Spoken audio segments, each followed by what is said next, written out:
E o assunto agora é saúde no nosso quadro Saúde em Dia.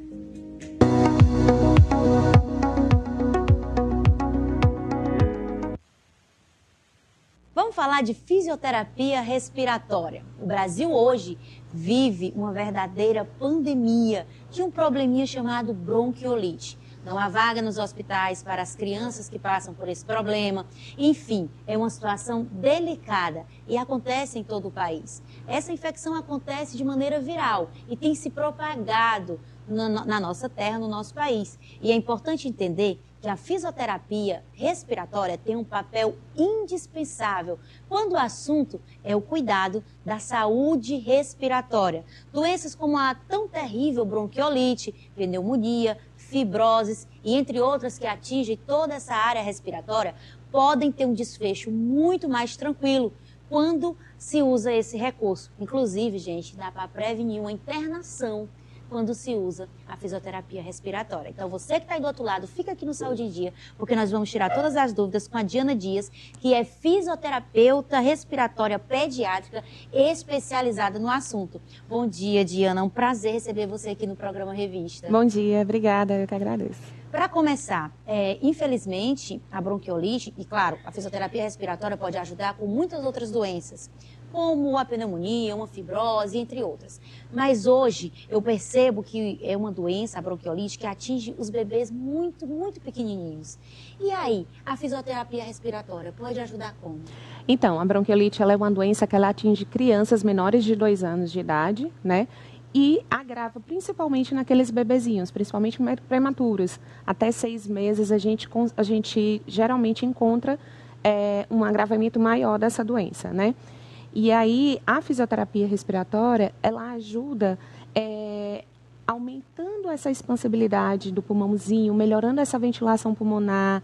Na fase de eliminar secreções, a gente consegue mobilizar para poder eles eliminarem com mais facilidade essa secreção.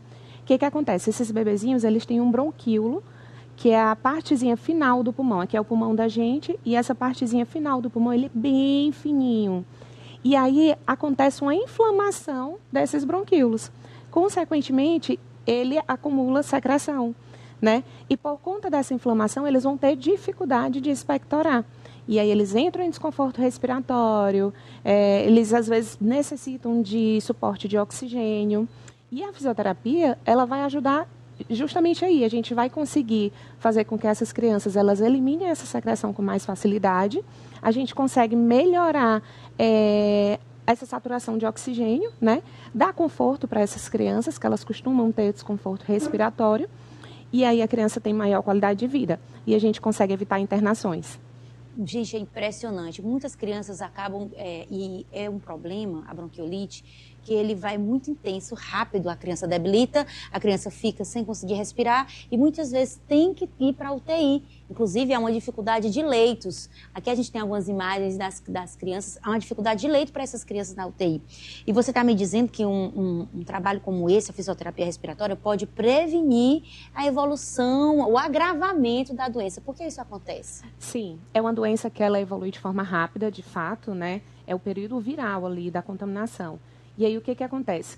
O que a gente alerta? O que a gente pede para as mães? Sempre que for um bebezinho, principalmente até os 6 meses de vida, a gente pede para que nos primeiros sintomas procure médico, já inicie a fisioterapia para não evoluir, né? É muito rápido e realmente eles podem ir até para a UTI, como foi o caso do filho da Virgínia Fonseca, que precisou de suporte de oxigênio com catéter nasal de alto fluxo, né? E a gente tem casos também de bebês que eles chegam até a ser entubados dentro da UTI.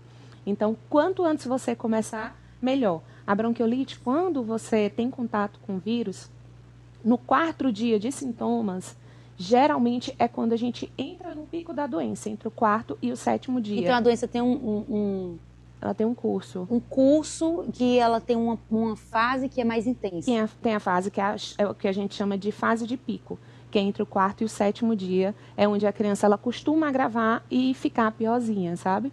E aí é onde... Os sintomas mais intensos. Essas crianças, por exemplo, quando elas já estão na UTI, quando elas já estão mais agravadas, ainda assim tem indicação da fisioterapia respiratória? Sim, os hospitais, eles têm fisioterapeutas, né? E eles fazem fisioterapia, principalmente dentro de UTI tem fisioterapeuta 24 horas. E o quadro da bronquiolite, ele pode se assemelhar a uma gripe convencional a princípio?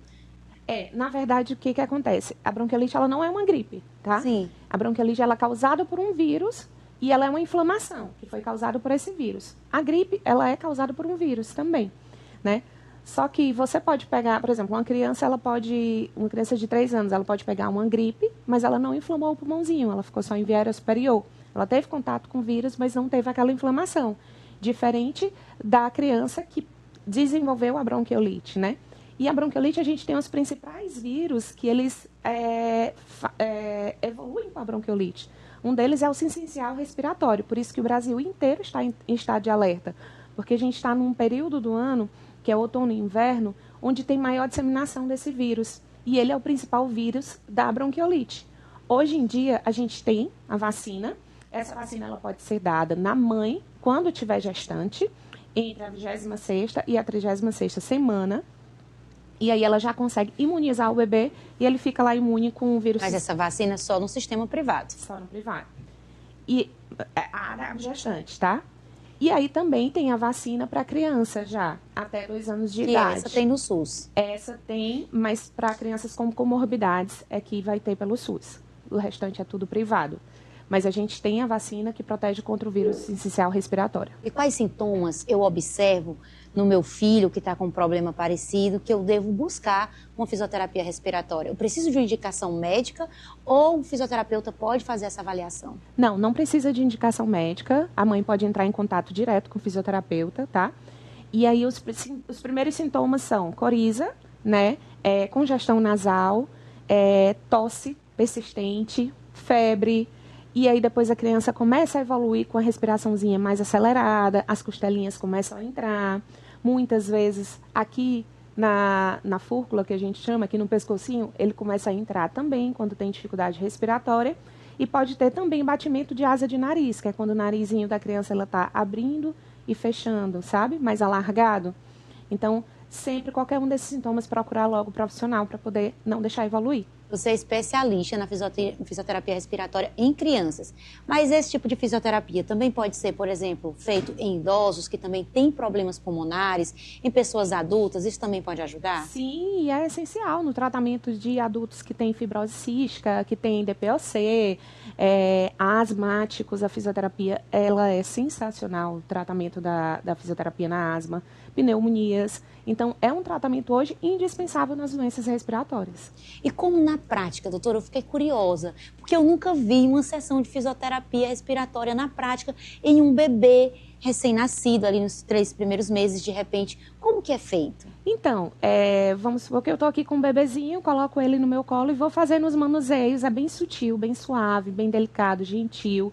E a gente consegue manipular todas as costelinhas, toda a musculatura respiratória. A gente consegue melhorar a ventilação desse pulmãozinho, fazer manuseios em que a gente mobiliza essa secreção. E a criança, ela vai tossir e expectorar. No momento da fisioterapia já Sim, quando já a gente consegue manipular e mobilizar as secreções, a criança, automaticamente, ela já vai tossir, porque vai estar tudo soltinho ali. É impressionante o trabalho, uma diferença que um fisioterapeuta respiratório pode fazer na vida de um bebê como esse. Isso é incrível. Doutora, eu quero agradecer pela sua presença aqui no nosso programa, trazendo esses esclarecimentos. Imagina. Quem quer seguir você no Instagram para saber mais informações, faz como? Fisiodiana Dias. Aí lá você posta muita coisa sobre o assunto. Posto muitas dicas também. Olha só, muito obrigada pela sua Imagina, participação. Eu já fiquei até com vontade de fazer uma fisioterapia respiratória só de conversar com você. Fazer a lavagem. Eu contei uma curiosidade para ela, muito comum, acho que é válido a gente tocar nesse assunto, a respeito da lavagem nasal. Em casos como esse, tem indicação? Porque eu sou mãe, minha filha tem 18 anos, 19 anos, a minha filha tem 14, e na época que eu fui mãe, não tinha essa ascensão toda de lavar o nariz. Eu nunca lavei o nariz das minhas filhas, e eu morro de medo. Existe risco? Não existe risco. E assim, uma das orientações que a gente dá nesses bebês é de iniciar a lavagem nasal o quanto antes para evitar a proliferação de vírus. Então, assim, você mantendo a higiene nasal adequada e diariamente, você consegue prevenir casos de infecções respiratórias. Então, na rotina do bebê tem que ter a lavagem? Tem que ter a lavagem nasal, eu sempre indico. Ai, meu Deus, gente, eu tenho medo de fazer, mas eu vou tentar, doutora. Agora, com as suas orientações, eu vou tentar. Não dói, não é desconfortável. Até você se adaptar e a criança se adaptar, é tranquilo, é rapidinho. Muito obrigada, Diana, pela sua participação. Esse foi o nosso quadro Saúde em Dia.